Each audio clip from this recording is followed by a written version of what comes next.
amani katika taifa letu la Kenya, wamezuia wahuni na wakora.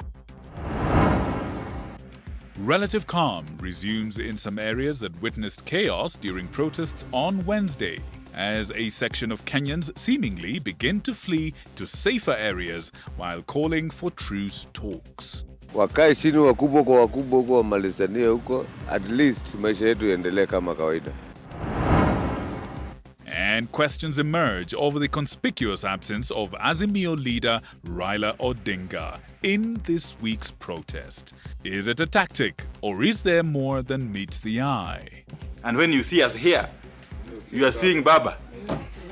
Yes. And maandamano si yake.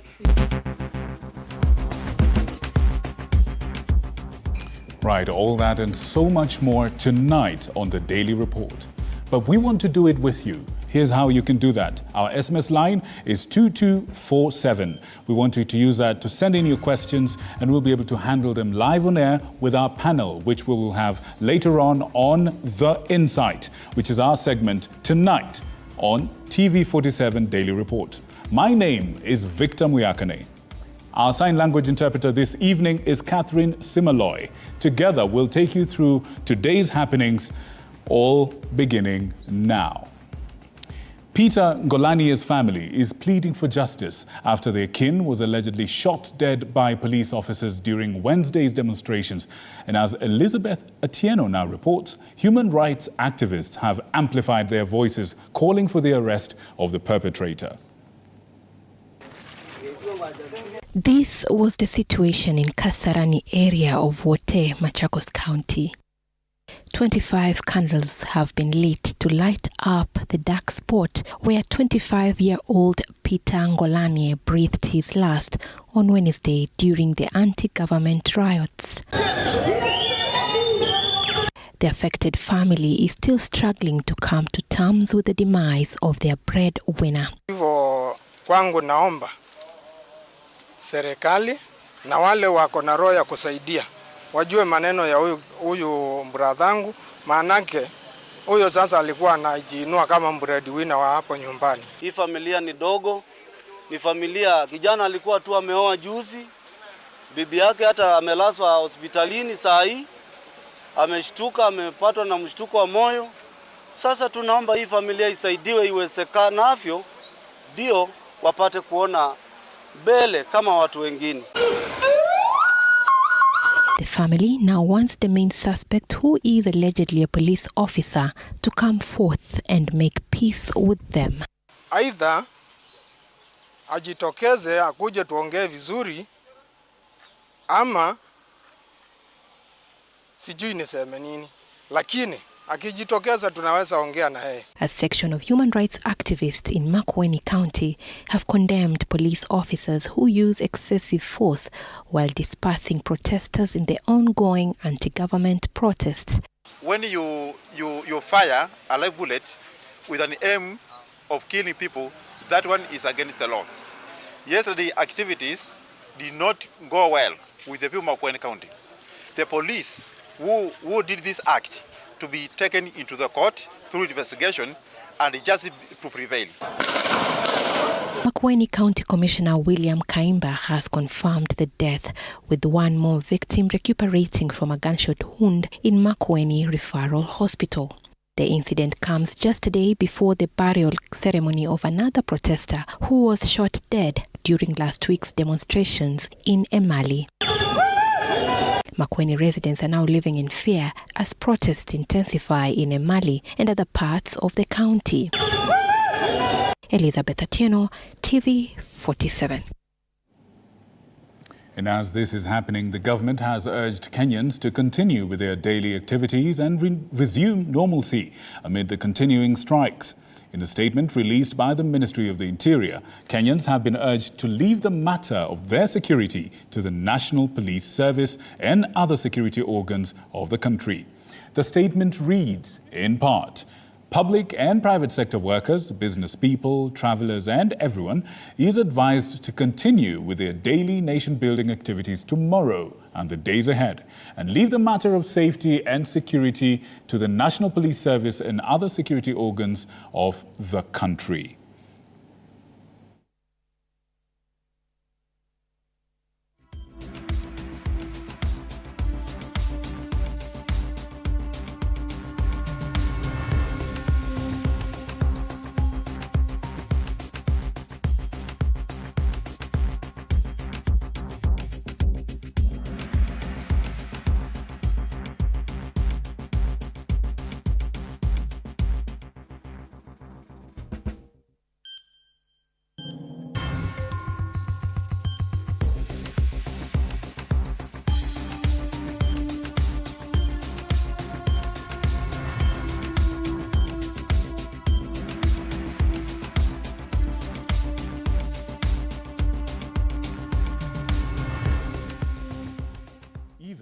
as the government.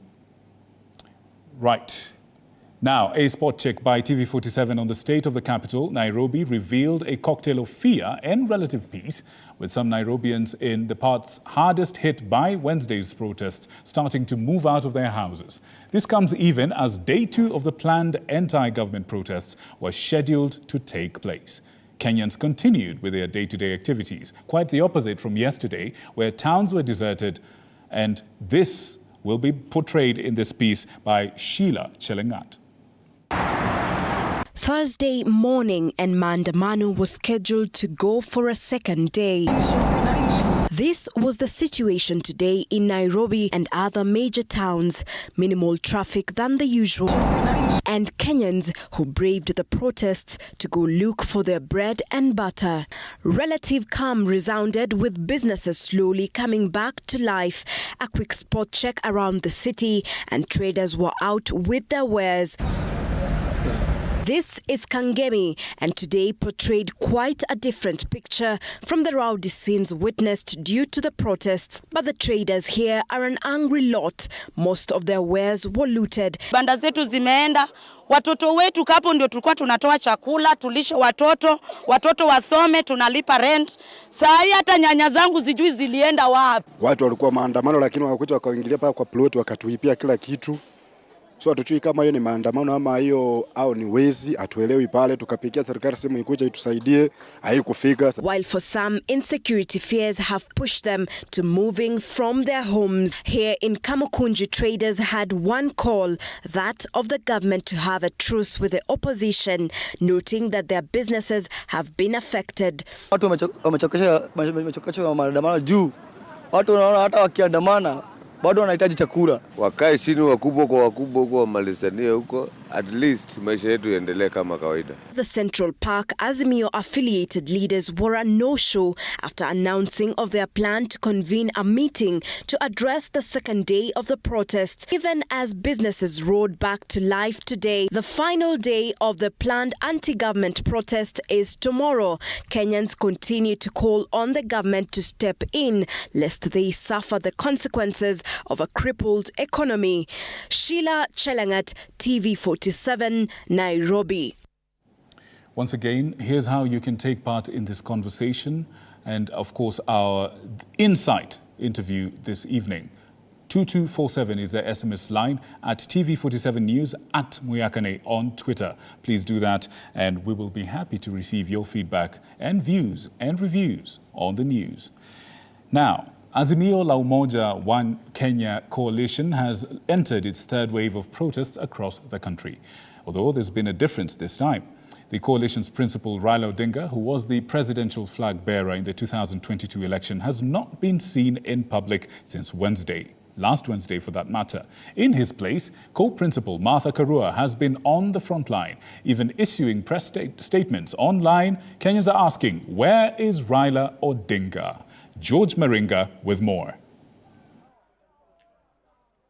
Wednesday morning would signify the start of the third wave of protests across the country as videos surfaced online showing arrests of several leaders allied to Azimio la Umoja One Kenya coalition.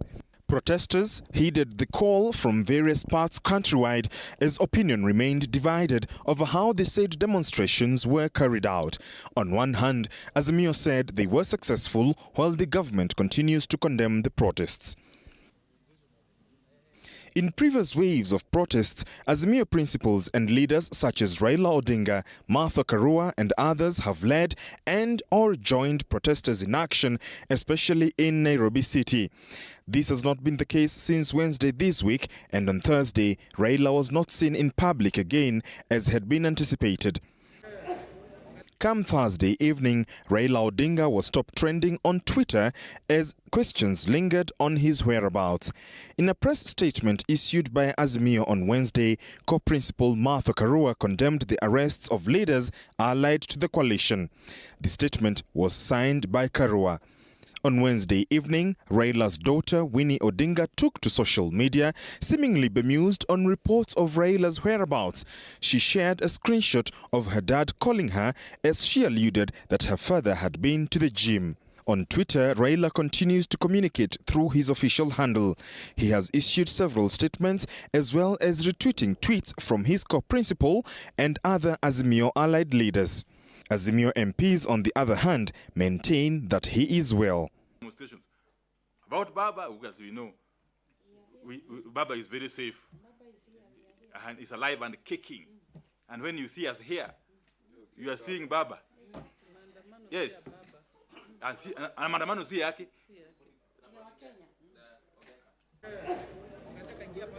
The coalition says it will continue with protests on Friday as they await for Odinga to show up physically.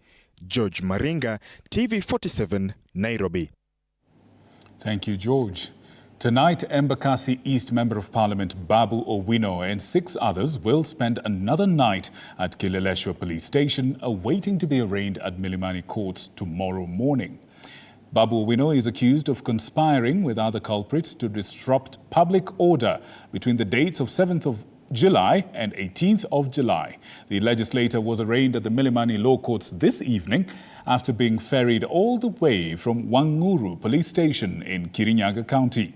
Chief Magistrate Lucas Onyuni is expected to deliver his ruling on Friday on whether he will be released on bail or not. According to lawyer Dunstan Omari, the arrest of the legislator is linked to the political mayhem that the country is experiencing.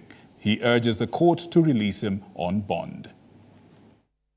You have been invited to send a message. I am only concerned about the message you send to the prosecution.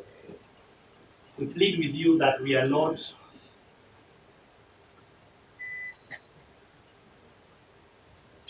shown, or we've not been shown any fault on our part to send any message. But even if we should, your role in this matter is to determine under Article 49(1)(h) whether or not there are compelling reasons or not to release the accused persons on bail. And all those that were charged based on this affidavit, their charges were withdrawn.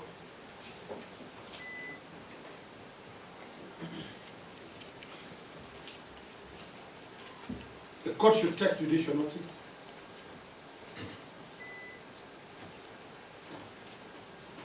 that the same police officers who swore this affidavit came to court and said they were forced. So the first accused will be escorted to hospital for medical attention. And then the accused persons will be remanded at police station. No, which one did you say? Relation. Okay.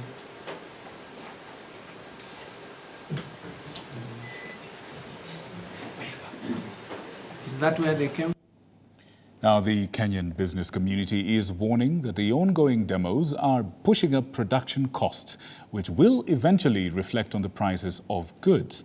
In an exclusive release shared to TV47, the Kenya Association of Manufacturers has said that while the figures are not yet clear, the losses are now running into billions per day.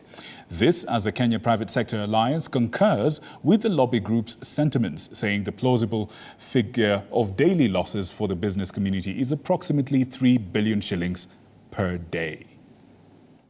As the countrywide demonstrations enters its second day, various associations and sector representatives are calling for a ceasefire over the detrimental losses borne by the business community. These costs, they say, will be pushed to the price of products, adding to the ever-growing mwananchi's living expenses.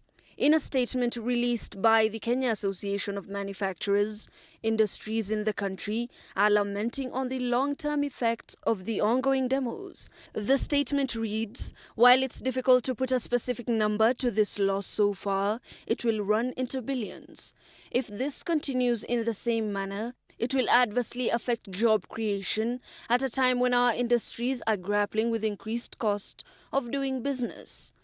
These sentiments were echoed by the Kenya Private Sector Alliance, who said, and quote, Every time the country's economic engines are closed for fear of theft and destruction from people who are taking advantage of the demonstrations, occasions unnecessary losses to the tune of about 3 billion Kenyan shillings daily. For a struggling economy reeling from the effects of a prolonged drought, general elections, and economic slowdown last year. It further reads that Kenyan businesses and organizations, if exposed to further destruction and distractions, will have a lasting negative effect on gross domestic product. Hibak Said for TV47. And on that note, let's take a short break. But as we go on this break, I'm urging you, I'd like to communicate with you. I'd like to hear from you. SMS line is 2247. On Twitter, we exist as @TV47 News, @Muyakane for me. Let us know what you think about the stories that we've aired so far. Let us know what you think about what's happening in the country or perhaps in your neck of the woods. We'll be right back after a moment.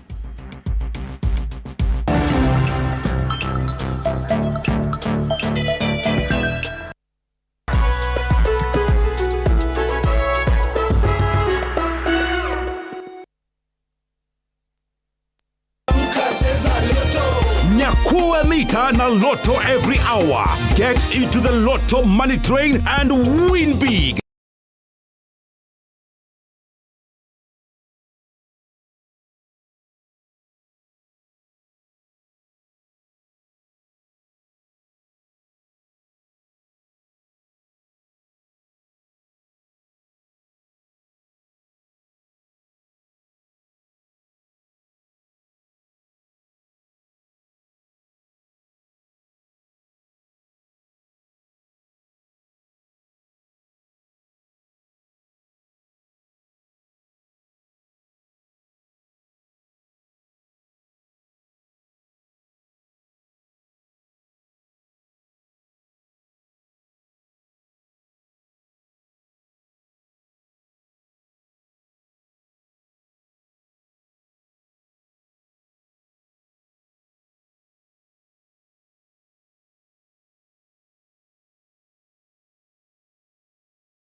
Us through our SMS line 2247 and on Twitter @TV47 News, and tweet me as well @Muyakane, and I'll be happy to sample your feedback.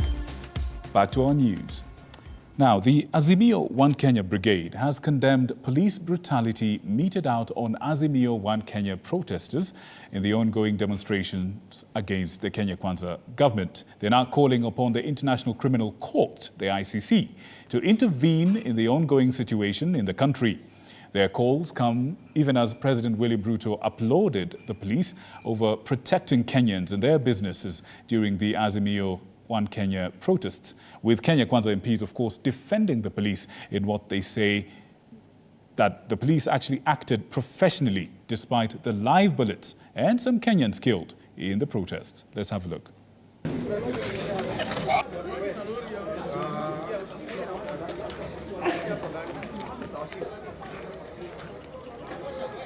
According to the president, the officers protected Kenyans even as they receive a backlash for apparent human rights abuses. Nataka niwaambie polisi wetu hongera kwa kusimama kidete na kuhakikisha kwamba kuna amani na kuhakikisha kwamba wahalifu wote wanachukuliwa hatua. Ndio tuhakikisha kwamba kuna amani Kenya na hakuna vita na mali biashara ya wananchi isiharibike na biashara na mambo equipment na vifaa yote ya serikali isiharibike. Tunaelewana jameni? Meanwhile, Azimio One Kenya and Kenya Kwanza leaders continue to trade barbs over the alleged police brutality meted on Kenyans during ongoing Azimio demos, with Azimio insisting police have been using force, which is against constitution, calling upon international community, especially ICC, to intervene the situation in the country before it gets out of hand. This police brutality is alarming, to say the least. And we want the international community and international agencies, especially the United Nations Human Rights Office, to not only comment on these matters regularly, but also to take serious note of these happenings, with a view to holding to account the perpetrators of these heinous crimes. Nyinyi mapolisi, nyinyi pia muko na watoto, muko na wake, muko na ndugu. Na sisi tunaomba watoto wenu pia na ndugu zenu wafanywe vile nyinyi mnafanya watoto wa wenzenu.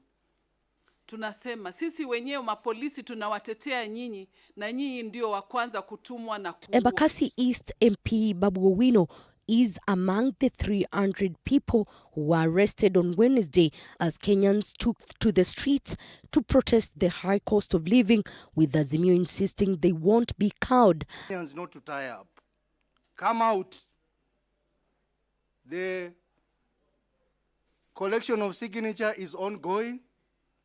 What is happening should actually inform many Kenyans to go to the tumechoka.net and post their signatures, sign. I want to say that, as has been said, we are not going to stop. And if somebody thinks that by arresting a few people here and there, leaders are going to be to fear, we are not going to fear. And we are calling upon our members across the country in Siaya. Let us come out. A section of Kenya Kwanza senators, however, dismissed the opposition claims of police brutality in the ongoing Azimio protests, even as they urged the police to intensify the crackdown on the protesters. The lawmakers stated the police exercised massive restraint in containing the protesters, as some of them armed with stones and other materials. We are urging the government, if it needs lockdown for another 2, 3, 4 days to deal with these people, let's do it. We are going to survive. Correct.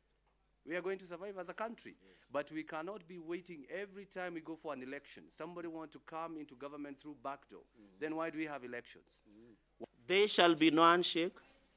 There shall be no cooperation. There shall not be no consultation. There shall not be Nusum Kate government. And there shall not be any job that will be offered to Raila Odinga or any concessions from the government. What I can say, over 3 Kenyans have been killed in the demonstrations this week, with tens injured. Elizabeth Mutuko, TV47, Nairobi.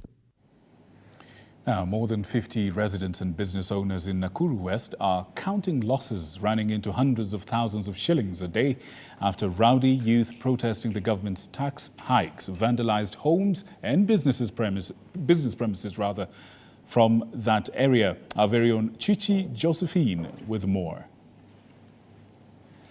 Now, this is quite significant because Nakuru, for starters, has not had the Maandamano protest for a very long time. And for the first time ever, we're seeing losses of vandalized homes and businesses. We are also seeing a loss of life in this particular area. This is a rather unique scenario. This is a rather unique situation. And this is one of the things we'll be talking about tonight with our guests on The Insight. Here's how you can get in touch with us. Here's how you can take part in this conversation. The SMS lines are open. 2247 is the number to use. Our Twitter lines are open. At TV47 News is a hashtag, or rather is a handle. At Muyakane is the other handle. Our hashtag, The Insight.